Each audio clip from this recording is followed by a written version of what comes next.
If there are such things as being too good. When somebody tries to go above and beyond, they call them a tryhard. Snitches get stitches. What does that reinforce? We treat charity with suspicion. In the 1997 Jim Carrey movie, Liar Liar, we explored the question, is honesty the best policy? Spoiler alert, it's not. Secret Psyche, Alex here. I spend every moment of my life obsessing over life's deepest mysteries, and autism, the very thing that makes my brain do this, is one of the craziest ones. My last video on my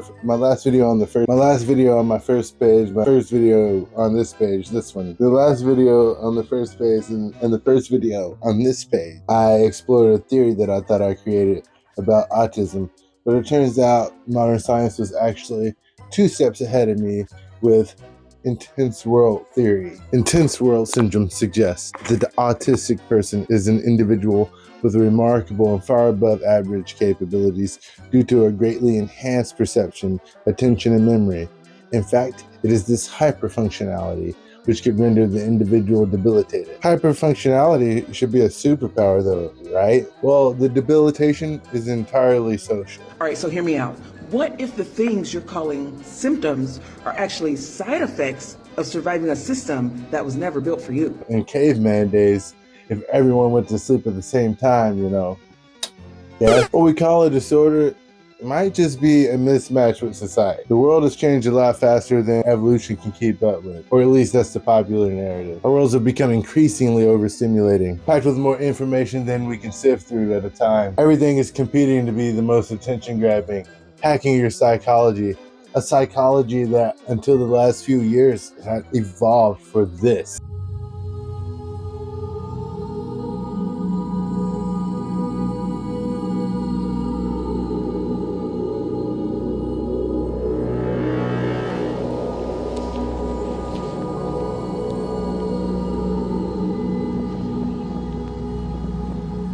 Autism may be seen as a deficit by society, but here's the thing. The science doesn't really fully, completely understand autism already. For many years, ASD has served as a junk drawer for conditions we don't quite understand. Asperger's, or intense world syndrome as we're calling it in this video, is just among the new ones. Not to mention, it's entirely diagnosed based on behavior from an allistic bias. In other words, allistic people all agree that we act weird. And it's more based on the symptoms than it is on the inner experience. Almost everything I've been told as part of my autism, I can trace back to my very active mind and how I'm treated by society. A lot of my autism-ness are just symptoms that manifest from those 2 causes, which start to compound and essentially lead to extreme mental exhaustion. It's almost exactly like Mean Girls in high school being able to diagnose you with a condition because you don't listen to the Backstreet Boys. Now, before I get ahead of myself, I want to express, I understand not all people fit into this particular spectrum. So for the rest of the video, when I say autism, I'm specifically referring to the intense world syndrome. One of the weird things about autism is people seem to think that it hasn't been very prevalent until recently.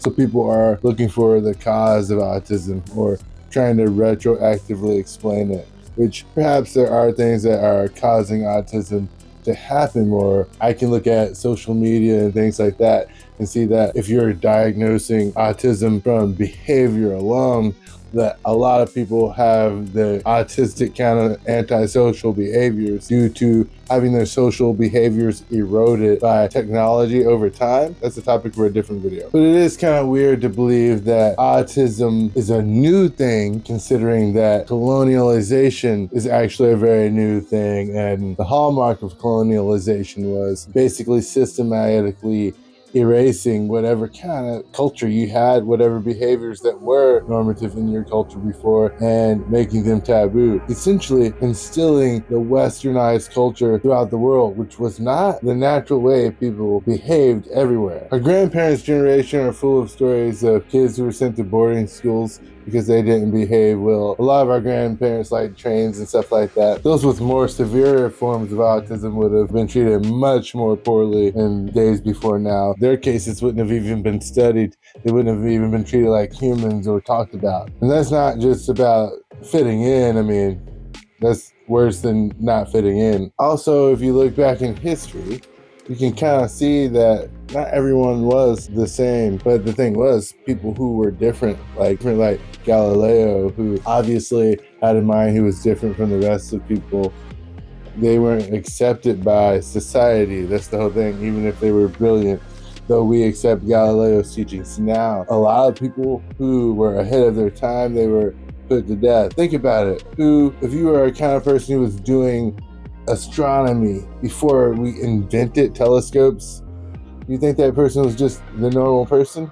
I'm not trying to diagnose every famous scientist in the past with autism, but it's kind of weird that like everyone in the universe who had ever lived had seen apples fall from trees before, right? But Isaac Newton was like, wait, what? What makes the apple fall from the tree? And he had to figure it out. He was like, no. Why though? Wait, why is the moon? Hold up. The moon? And he obsessed his life over answering those questions. Sounds like a pretty autistic brain to me. So like if you were doing astronomy before telescopes, I'm like 100% sure you were autistic. Like I'll go ahead and say that. If you were like a Mayan guy charting out the stars, like by laying down on the ground with pieces of paper, yeah, nah. You had autism. You know, before the Industrial Revolution and colonialism, life was quite different. You know, it was about foraging and hunting and staying alive and, you know, being very aware of your surroundings. In the very, very old days, the hunter-gatherer days, an autistic person would have been probably the person that was keeping watch out. They were the most perceptive person in the group, so they could see the dangers before anyone else. Maybe they're even, in fact, obsessed with seeing the dangers. If you think about the autistic sense of justice. Perhaps it was like a protective instinct that grew out of when we started forming larger societies. We needed a person who was not completely selfish and actually had the big mind, thought about the people as a whole, and had empathy big enough to hold everyone. We also have the mental capacity to understand everyone's feelings and understand how different things work in relation to each other. And you've seen these brain scans, right? Where allistics kind of have like a clear-ish pathway and autistic brains just kind of fire everywhere. My brain brings up so much information at once that it has bandwidth issues. And by itself, it's not necessarily a big deal, but it results in other like behaviors and symptoms that compound.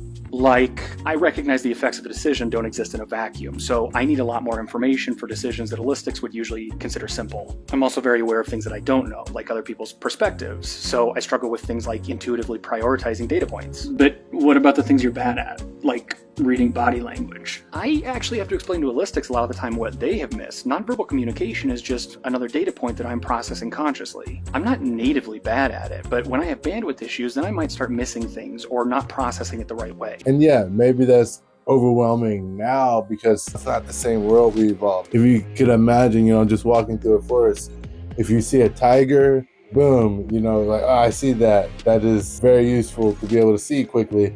But in a world now where if that mind has been overly evolved to see flashy colors and to react to stimulus, the world we have now is obviously going to be overstimulated. The mind that thinks against the current would be the exact kind of mind responsible for most of the technical revolutions and theories that come from the hyper-processing of the intense world autistic mind. We may have even invented the convention of having rules in a society in the first place. Much like how people who follow Noah's religion would immediately dismiss a person claiming the same things today, that they were having a vision in their head and that they were building a boat. The intense world mind may have created the idea of social cohesion. Maybe our genetic code is just meant to start bare though, and instead of following whatever rules are already set up in front of us. That's probably why we like animals so much, because we connect with their base code more than social codes, which we have to pretty much learn from the ground up.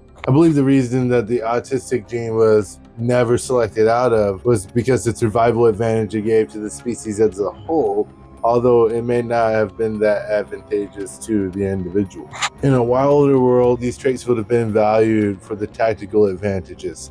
The friction, I postulate, between the neurodivergent individuals and the neurotypical community is mediated by the neoteny of the human race. Neoteny is how dogs don't appear as vicious as wolves anymore. They stay stuck in a kind of pubescent phase. They're not exactly like puppies. Noah built a boat because he had a voice in his head, and we made a religion after it. In shamanic societies and indigenous cultures, a person was born with schizophrenia or autism or any of these kinds of things would be trained to use their visions in a very specific way that helps society. It's kind of as if the indigenous people have remembered what these people actually serve our societies for. They're not just the trash of society or something that needs to be medicated or fixed. They're actually something that helps society very much.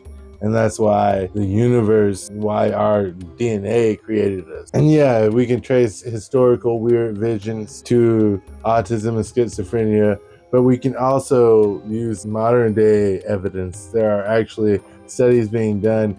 If you check out the telepathy tapes, it's specifically autistic children that they're seeing these evidences of telepathy with. Maybe autism is the result of a brain optimized to live in the wild. And now those same genes that brought us out of the Stone Age are the same ones that cause us to be overstimulated by the evidence of our wild success. The brain that evolved to create light bulbs obviously evolved in their absence. Now those same brains are born into LED-lit hospitals with dozens of machines beeping and whirring, the smells of chemicals, and a team of masked men. Can you blame anybody for crying when they enter the world? Of course, intense world theory is just that. A theory. We may never know the cause of autism. There are a lot of questions we may never know the answer to, like, for example, where does consciousness even come from in the first place? Which we'll explore in my next video.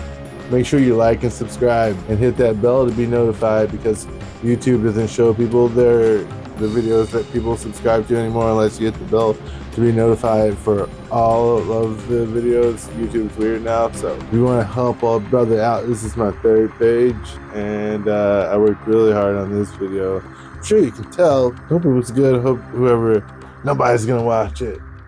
Well, if you watched this far, you can criticize that I said that. It's the fact that I'm just this amazing now. I'm that bad! Stay mindful or something like that. I can say that in the dark. It doesn't matter.